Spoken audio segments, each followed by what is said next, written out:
Let's talk about music. How often do you listen to music? I think I listen to music mostly when I'm driving. I think it puts me in such a good mood when I'm like out there on a drive and I play my favorite music. I'm usually into Afro music a lot, hip hop and Afro and R&B. So I prefer listening to music when I'm driving or sometimes when I'm working out, I'm at the gym, something like that. Is music an important subject in schools in your country? In schools in my country, it is because, I'm from India. So in India, music and dance and expressing our emotions is usually through music and dancing. So in every school, they teach classical music or they have a subject where there is something about music usually. So I think it is important. Do you ever go to live concerts? Oh, I've been to 3 concerts and 3 of them are my favorite artists. And it was actually on my wish list and I made it happen. And it was one of the best experiences. And in live concerts, it's a lot different than you would imagine. Just have to keep your energy straight and it's like you can't believe it's happening. Now let's talk about magazines and newspapers. Do you prefer to read magazines or newspapers? Definitely magazines, mostly on the topics of fashion or interior design. This is what I really like because I like to see creative sides from all over the world. I like to see what people are talking about, what's new, what's trending. And I like to learn, I like to have knowledge of things of what is this called? What is that called? Because usually when you see pictures, you don't usually know what it's called. So when you read a magazine or where you get the knowledge, that's where you get to know, oh, this fabric is called this or this decoration is called that. So I think it's very good on information. Do you think you can learn as much from a magazine as a book? Definitely not, because magazine is like a shorter version of what's in a book. So I definitely prefer books over magazines. Do you think that you will continue to read paper-based magazines in the future? I think I'm very old-fashioned like that. I need to have a physical book in my hand, and that's how I think it produces serotonin in my brain. Otherwise, no. Digital, it's very different.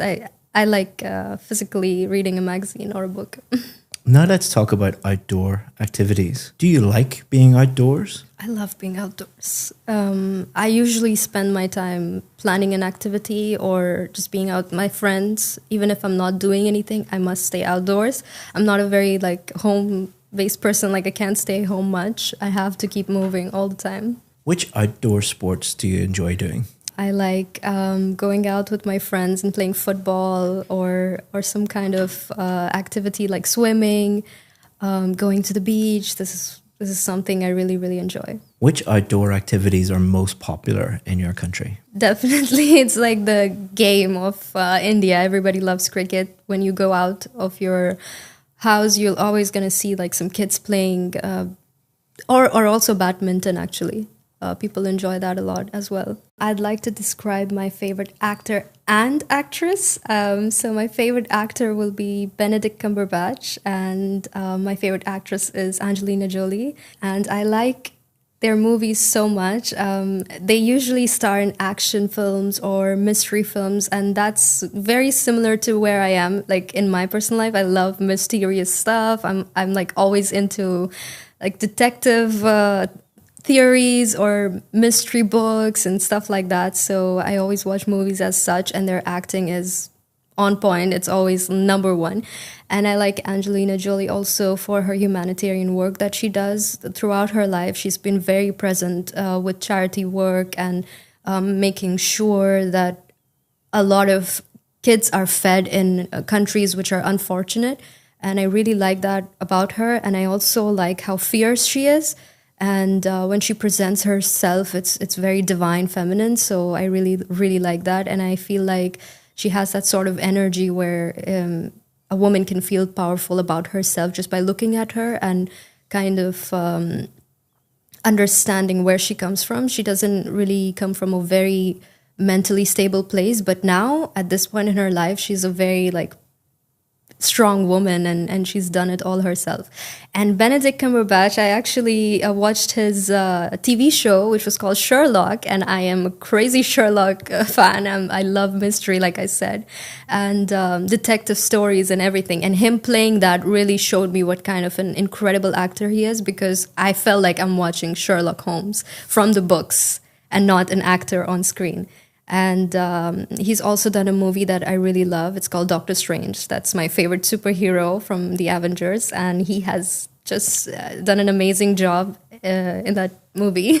So we've been talking about a famous actress and actor that you enjoy. And we're going to continue to talk about movies and theatre. What are the most popular types of movies in your country? It would be... To thank you for watching this video, I want to give you a free course that has helped thousands of students improve their IELTS speaking score. What it's going to do is take you through every single part of the test and give you strategies for part 1, part 2 and part 3, and also allow you to practice at home for free and get feedback. To sign up for that for free, all you have to do is just click the link in the description. Thanks very much, and let's get back to the video. It would be action and drama, definitely something that has to do with emotional connection.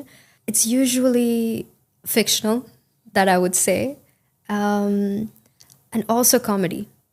Yeah, there's a lot of comedy that goes on in the films that are coming out now from India. Do you think that going to the cinema will be as popular in the future?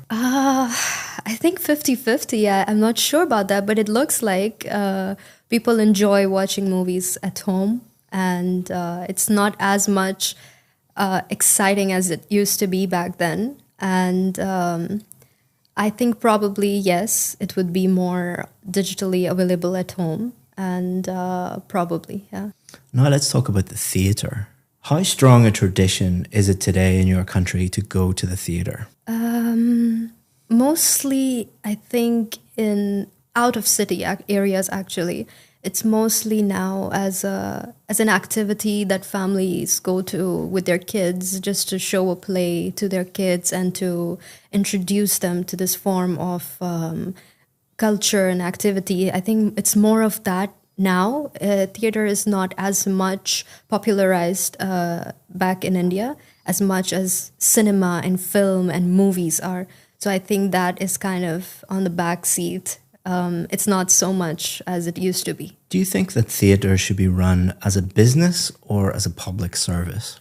Ooh, I think both. I think it goes hand in hand, so that people can be employed as well at the same time, and it is of a public service at the same time. I think that people do enjoy it, but at the same time, it could be used as an excuse and used as like an opportunity. What I mean to employ people, and because there's a lot of people who would love to do acting, but they can't really make it in the movies. So maybe they could use theater as their hobby.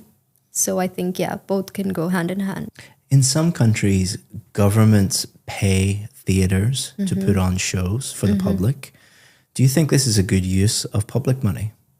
It depends on whether or not if it's free to the public. Because if you're charging for them to see that play, then it doesn't make any sense, is what I think.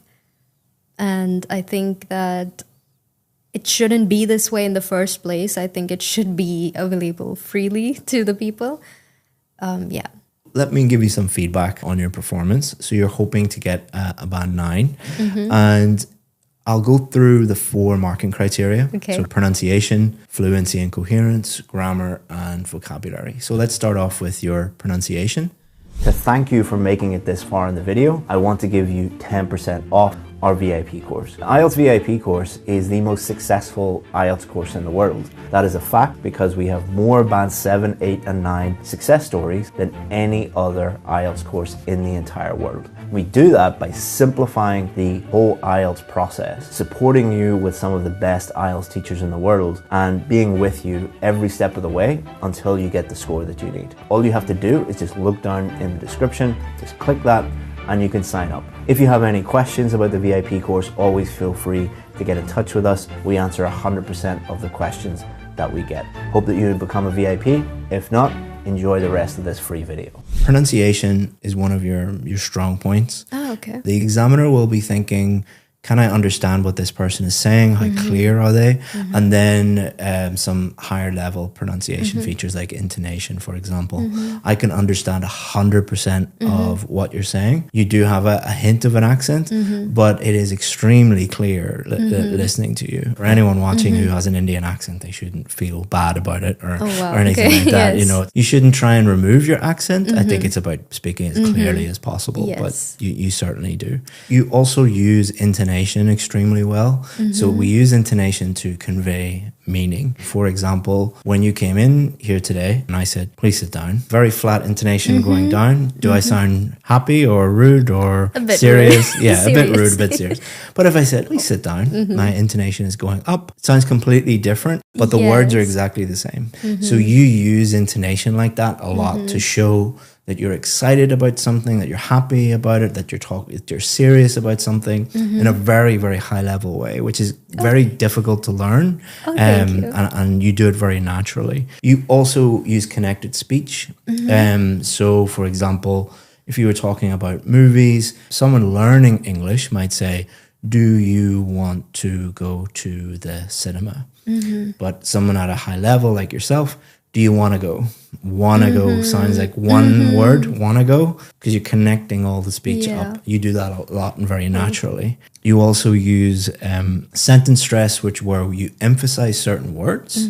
That's your coffee. So you're emphasizing that word because that's the most important word. It's very difficult to teach that. It takes a long time to learn. Wow. So you're doing very well in that area. Fluency is, are you able to speak without unnatural pauses, without unnatural hesitation? And there's two reasons why people pause and that type of thing, audible pauses like that. One reason is they're learning a language and they're trying to think, should I use present simple or present perfect, or what's the correct adjective to use? You don't do that because your language is at quite a high level.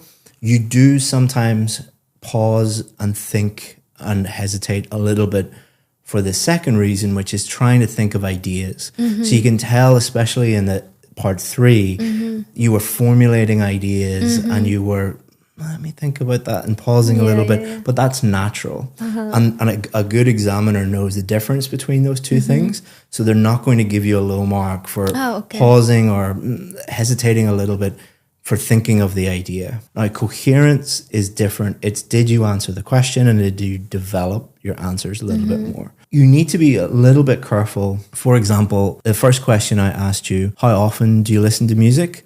And you told me about when you listen to music. So that's slightly different. Now, the examiner will base their score on all of your answers. It's not like, she slightly didn't answer that question in one question. Give her a low score. That's not how it works. And the way that you answered that question by saying, I listen to music in the car and I listen to it in the, I think you said, when I drive. When I drive. You're answering the question implicitly.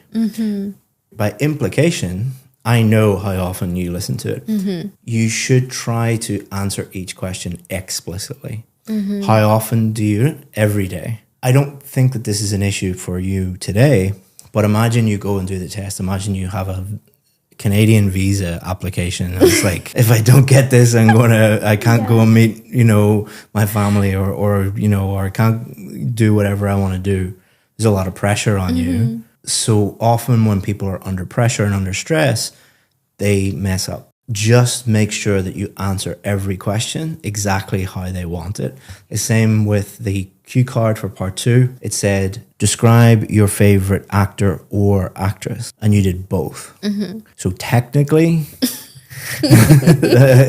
an examiner would be extremely picky if they marked you down for that. But again, I'm not criticizing you, but I'm being overly cautious because on exam day, if you go and do the test, you might go off and talk about something related to that topic, but not really answering it correctly. I think you would be fine. but we just don't want to take any risks. Definitely. Towards the end, especially the last question, part 3, what the examiner is thinking about is, can this person really develop their answers? Can they speak at length about topics? The last question, there's quite a short answer for part 3, but that was quite impressive. I'll tell you why. If you get a really, really difficult question in part 3, you should be happy, because the examiner thinks you're good. If the examiner thinks you're bad, they'll just throw easy softball questions at you. If the examiner thinks that you're really good, they'll throw more and more difficult questions to really just stretch you and test you. And that's what I was trying to do at the end. A really good Band 8, Band 9 student, even if they get a question that they don't know much about, they're not too sure about, they will attempt an answer. So your attempt at an answer, even though it was quite short, indicates that you are at a very high level. Coherence is the only area that I'm really, really concerned about. But overall, it's very, very good. I'm focusing on the negative, but it's only because You should, because otherwise how would I know? Yeah. Grammar, the examiner will be thinking, does this person have enough awareness of grammar structures that they can talk about anything? Like, can they use comparatives to compare two things? Can they use superlatives to talk about their favorite things and talk about the best things? Whatever I throw at you, you're able to handle that. And they'll also then think about, how many grammar mistakes are you making? I think I only heard one or two small slips. I think a preposition slip or an article slip. But that is comparable to a native English speaker. If you listen to native English speakers speak for 15, 20 minutes, they'll make little preposition errors or subject-verb agreement errors. So that's natural.